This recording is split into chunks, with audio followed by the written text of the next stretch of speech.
Hi, I'm Dr. Richard Bolzakelli, lecturer in theology for Catholic Studies Academy. I'm recording this video in the middle of the penitential season of Lent, a season to be observed through prayer, fasting, and almsgiving. The question might arise, how much prayer, how much fasting, how much almsgiving is really appropriate in my observance of Lent? Well, in the Latin Rite today, the canonical standards are actually rather minimal. I think it might even be inappropriate to call them standards, right? But instead, these are simply the minimal canonical requirements. And that is to say that on Ash Wednesday and Good Friday, we are required to observe a fast that consists of eating no more than one full-size meal and two smaller-sized meals that don't exceed the size of the full-size meal, and to abstain from the meat of warm-blooded animals on Fridays during Lent and on Ash Wednesday. There are no particular prescriptions of which I am aware concerning specific requirements for what exactly or how much ought to be given, or prayers, right? Particular prayers that ought to be said during Lent. So this minimal starting point, right, should be thought of as where we begin as children learning how to do Lent. It is not where mature Christians ought to end up in their observance of Lent, right? So if what we're doing is giving up Snickers bars and otherwise my life looks largely the same on every day of the year other than, right, on every day of the season other than Ash Wednesday and Good Friday, and maybe Fridays, right, because maybe I don't observe the Friday abstinence rules, right?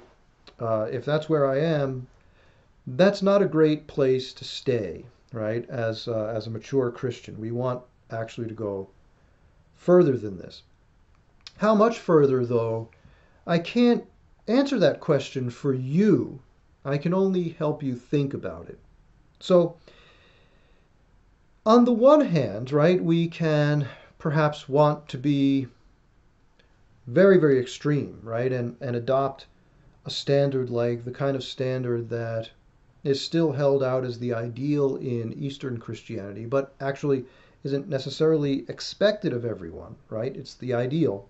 Or, maybe something closer to what was observed in earlier times, right? Where we abstained from all animal proteins during Lent, with the exception of fish, and nuts and fats, right? And all we ate was grains and vegetables if we can find them. We could do that, I suppose, and we can, of course, really try to fast hard. Now, try to observe that standard, and you'll notice that you're not eating much, right? But before we go and do that, right? I'm not saying it's bad to do that. In fact, it's laudable for those who can, but can you is the real question. I think, right, so recognizing first where is a person in his spiritual journey, we don't want to ask so much of ourselves that we doom ourselves to failure. That's not really a good thing to do. And so we should be sort of, we should actually, at certain times in our lives, we should perhaps ask less of ourselves, right?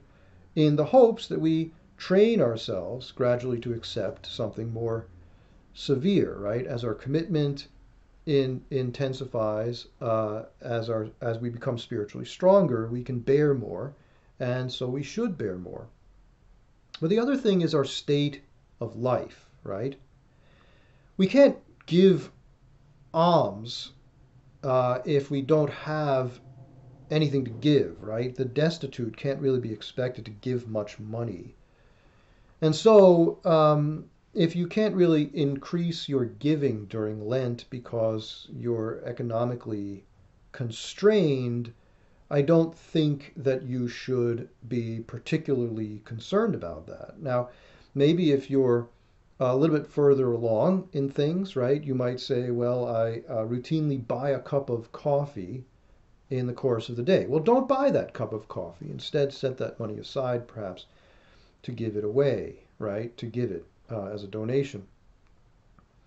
That kind of thing, right? On the other hand, if you're very well off, then I think that we should be expected to increase our giving during this time and seek out charitable causes, right, that really require a response or maybe answer a person's need, right, in our neighborhood or someone at church that we happen to know of who's not as well off as we are, right? Step up and take care of that problem for that person. Again, I say, if you're a person of real means. For those of us who are married and have children and have full-time jobs, particularly jobs that require a certain energy level and presence of mind, I would say, right, that our Lenten fasting regimen should be modified to an extent that still allows us to serve the people who need and deserve our service, right? And you should remember here, rather than feeling guilty about it, you should remember that if you're married and have children, this is a divine vocation, right? And you're being responsive and responsible to God in your conduct, right? So you're not sort of shirking your Lenten responsibility. You're living Lent in a way that's appropriate for you in your state of life. And these are kinds of things we need to keep in mind as we consider how much we should pray, how much we should fast, and how much we should give alms during this season.